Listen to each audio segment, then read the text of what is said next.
नमस्ते एवरीवन। मेरे पिछले वीडियोस में हमने देखा था differential equations of first order and first degree के अंदर एग्जैक्ट डिफरेंशियल इक्वेशंस, जिसमें मैंने 4 से 5 क्वेश्चन सॉल्व किए थे और पूरा का पूरा टॉपिक कवर कर दिया था एक प्लेलिस्ट के अंदर। प्लेलिस्ट का लिंक आपको आई बटन में मिल जाएगा। और इस वीडियो से हम शुरू करने वाले हैं differential equations of first order and first degree के अंदर reducible to exact form. Right, अब इस वीडियो में हम करने के वाले हैं, सबसे पहले बेसिक्स देखेंगे, उसके बाद प्रॉब्लम के ऊपर जंप करेंगे जिससे आपको सारी की सारी चीज़ें समझ में आ जाएगी। एंड उसके बाद और भी प्रॉब्लम्स सॉल्व करेंगे, वो मैं आपको बताऊंगा कि कैसे करेंगे। ठीक है, अब शुरू करते हैं। बेसिक्स में आपको सिर्फ और सिर्फ एक चीज़ समझने की ज़रूरत है। जब भी आपको एक क्वेश्चन मिलता है, आपको सबसे पहले ये देखना है कि क्या वो क्वेश्चन इस रूल को सेटिस्फाई करता है क्या। अगर वो इस रूल को सेटिस्फाई करता है तो आपको ये कंडीशन चेक करनी है। अगर ये कंडीशन बराबर है, मतलब अगर del M upon del Y और del N upon del X equal है, तो इसका मतलब आपका जो डिफरेंशियल इक्वेशन है, आपका जो क्वेश्चन है, मतलब वो एक एग्जैक्ट डिफरेंशियल इक्वेशन है। अगर वो एक एग्जैक्ट डिफरेंशियल इक्वेशन है तो फिर आप डायरेक्टली ये फॉर्मूला डाल के आंसर निकाल सकते हो, सिंपल एज दैट। बट अगर ये कंडीशन सेटिस्फाई नहीं होती, मतलब अगर del M upon del Y और del N upon del X equal नहीं आते, तो इसका मतलब आपका differential equation exact differential equation नहीं है। तो आपको उसे एग्जैक्ट डिफरेंशियल इक्वेशन बनाना पड़ेगा।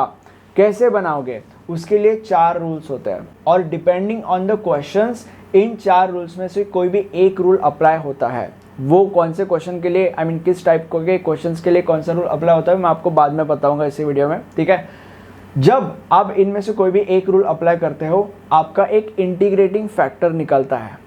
ठीक है, इंटीग्रेटिंग फैक्टर निकलने के बाद उसी इंटीग्रेटिंग फैक्टर को आपको क्वेश्चन के साथ मल्टीप्लाई करना पड़ता है। अब उसके बाद थोड़ा सा सॉल्व करना पड़ता है और इसके बाद आपका जो क्वेश्चन है या आपका जो डिफरेंशियल इक्वेशन है वो एक एग्जैक्ट डिफरेंशियल इक्वेशन बन जाता है। मतलब हमने उसको एग्जैक्ट डिफरेंशियल इक्वेशन बना दिया।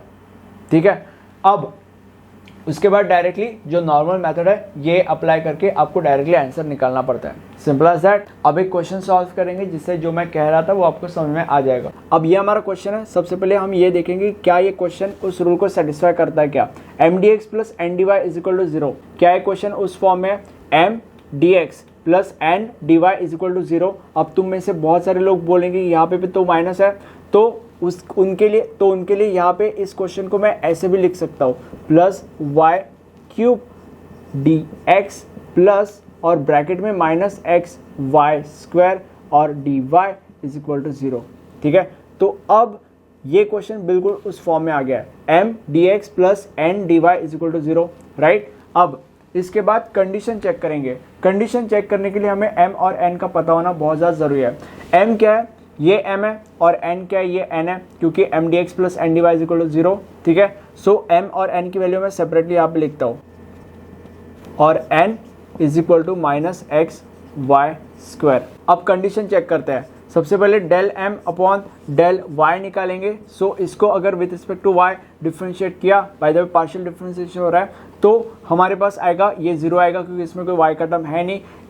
इसका आंसर क्या आएगा? अगर इसको with respect to y differentiate करेंगे तो 3y square, N X ratio n minus 1 वाला फॉर्मूला लगेगा, and differentiation of n with respect to x।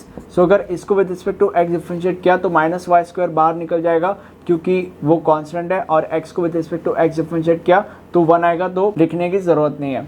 अब यहाँ पे देखो, del M upon del Y और del N upon del X equal नहीं है, क्योंकि ये 3y स्क्वायर है, ये माइनस वाई स्क्वायर है, तो कोई भी एंगल से इक्वल नहीं है। तो इसीलिए हम यहाँ पे लिखेंगे del m upon del y is not equal to del n upon del x, and therefore our differential equation is not exact. अब हमारा डिफरेंशियल इक्वेशन एग्जैक्ट नहीं है। इसका मतलब क्या है? इसका मतलब यह है कि हमें उसको एग्जैक्ट बनाना पड़ेगा। कैसे बनाएंगे? इन 4 रूल्स की मदद से। अब हमें कैसे पता चलेगा कि कब कौन सा रूल यूज करना है? अब देखो, हमारे पास 4 रूल्स है, हर रूल के ऊपर मैं कम से कम 2 प्रॉब्लम सॉल्व करूंगा। इस वीडियो से हम इस रूल से शुरुआत करते हैं, दैट इज रूल नंबर 1। और मेरे जो आगे आने वाले वीडियोज है उन वीडियोस में मैं बाकी के रूल्स भी कवर करूंगा। ठीक है, मतलब प्लेलिस्ट बना के रखी है, प्लेलिस्ट का लिंक आपको आई बटन में मिल जाएगा, तो आपको बाकी के रूल्स अगर समझ में तो वो वीडियोस देख सकते हो। ठीक है, एकदम सीरीज में। तो अभी हमारा पहला रूल क्या कहता है? If m and n are homogeneous. इसका मतलब क्या है? होमोजीनियस का मतलब ये है कि अगर सपोज अब यहाँ पे m ये है राइट, तो अभी इसका डिग्री क्या है 3, इसका डिग्री क्या है 3, मतलब अभी इसका डिग्री 3 हो गया राइट, और इसका डिग्री क्या है n का, ये 2 है और ये 1 है, तो 2 + 1 दैट इज 3, मतलब इसका भी डिग्री 3 है और इसका भी डिग्री 3 है, तो इसका मतलब सेम है, इसका मतलब हमारा m और n होमोजीनियस है। अगर वो होमोजीनियस है तो इसका मतलब आपको IF ये अप्लाई करना है, मतलब बेसिकली जो इंटीग्रेटिंग फैक्टर आपको निकालना है वो इस फॉर्मूले की मदद से निकालना है। सो अभी हम इंटीग्रेटिंग फैक्टर निकालते हैं। सो हम यहाँ पे लिखेंगे IF = 1/mx + ny, ठीक है, = 1/, अब m क्या है, m ये है, इसको with respect to x multiply करेंगे, so that is x⁴ + y³ x, right, और प्लस ny, अब n क्या है ये, इसको y के साथ मल्टीप्लाई करेंगे, that is -xy³, so -xy³, ठीक है। इसको भी थोड़ा सा और ज़्यादा सिंप्लीफाई करेंगे, दैट इज इसमें से हम x को कॉमन लेंगे तो आएगा x³ + y³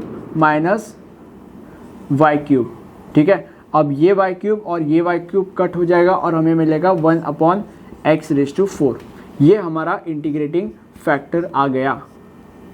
अब जैसे कि मैंने बोला था, जो भी हमारा इंटीग्रेटिंग फैक्टर आता है उस इंटीग्रेटिंग फैक्टर को हमें क्वेश्चन के साथ मल्टीप्लाई करना पड़ता है। सो यहाँ पे हम लिखेंगे multiplying integrating factor with equation number 1, question को हम इक्वेशन नंबर 1 दे देते हैं। अब हम इसको क्वेश्चन के साथ मल्टीप्लाई करेंगे, that is x³ + y³ dx / x⁴ और माइनस xy² / x⁴ और dy = 0, मल्टीप्लाई कर दिया। अब इसको थोड़ा सिंप्लीफाई करेंगे, सो सबसे पहले x³ / x⁴, so that is 1/x आएगा, क्योंकि x³ और यहाँ का x³ कट हो जाएगा तो नीचे x ही बचेगा, प्लस y³ / x⁴, राइट, और उसके बाद dx माइनस, अब यहाँ पे ये x कट हो जाएगा और यहाँ पे 4 का 3 आ जाएगा, दैट इज y² / x⁴ और dy = 0, ये आ गया हमारे पास। अब ये जो आया है हमारे पास, ये हमारा एग्जैक्ट डिफरेंशियल इक्वेशन है, तो हम यहाँ पे लिखेंगे DE इज एग्जैक्ट। और हमें कैसे पता चलेगा कि ये डिफरेंशियल इक्वेशन एग्जैक्ट है, देखो ये अप्लाई किया हमने, उसके बाद सॉल्व किया, अब आगे तो हम कुछ सॉल्व नहीं कर सकते राइट, तो ये हमारा एग्जैक्ट है, ख़त्म। और इसको एग्जाम में प्रूफ करने की ज़रूरत नहीं है, ठीक है, यहाँ तक ही आपको करना है। अब इसके बाद हमें क्या करना है, इसके बाद डायरेक्टली ये सोल्यूशन डाल के आंसर निकालना है, ओके। अब क्या है solution, integration of m dx + n dy। अब यहाँ पे ये हमारा m है और ये हमारा n है, मतलब ये हमारा m और n नया वाला है, जो नया वाला होता है वो आपको कंसिडर करना होता है। सो अभी इंटीग्रेशन ऑफ m क्या है, 1/x + y³ / x⁴ dx। अब यहाँ पे एक ट्विस्ट है, ट्विस्ट ये है कि यहाँ पे मैंने नो x लिखा है, नो x का मतलब कोई भी x का टर्म नहीं चलेगा। इसका मतलब क्या है, अब इसमें ये जो ये x है, मतलब इसमें x है, तो मतलब ये वाला टर्म नहीं चलेगा, मतलब और कोई टर्म है ही नहीं, तो सिंपली हम इसको इग्नोर करेंगे और यहाँ पे लिखेंगे = c, जैसे कि वहाँ पे लिखा है। यहाँ पे c लिखना बहुत ज़्यादा ज़रूरी है, नहीं तो एग्जाम में 0 मिलेगा, ठीक है। अब इसको हम इंटीग्रेट करेंगे, अगर 1/x को with respect to x integrate किया जाए तो आंसर आएगा log x, और अगर इसको with respect to x integrate किया जाए तो सबसे पहले y³ तो बाहर आ जाएगा क्योंकि वो कांस्टेंट है, और अगर 1/x⁴ को with respect to x integrate किया जाए तो अभी यहाँ पे देखो 1/x⁴ को मैं x⁻⁻4 भी लिख सकता हूँ।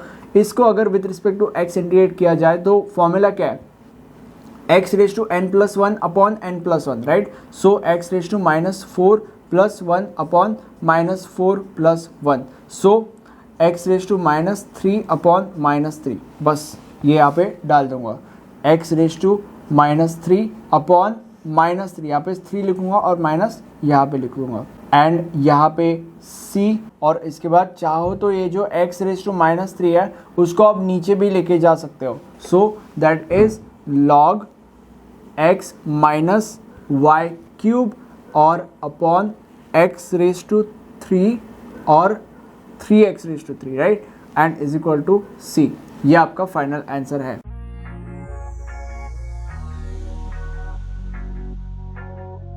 अब मेरे आजू बाजू 2 प्लेलिस्ट आएंगी, एक मॉड्यूल वाइज प्लेलिस्ट है, एक सब्जेक्ट वाइज प्लेलिस्ट है। जैसे आपको पढ़ना है वैसे आप इन प्लेलिस्ट को चूज़ कर सकते हो, उनके नोट्स भी कर सकते हो और पढ़ाई करने को चालू कर सकते हो और एग्जाम में पूरे के पूरे मार्क्स स्कोर कर सकते हो। Thank you for this video, have a nice day, bye bye.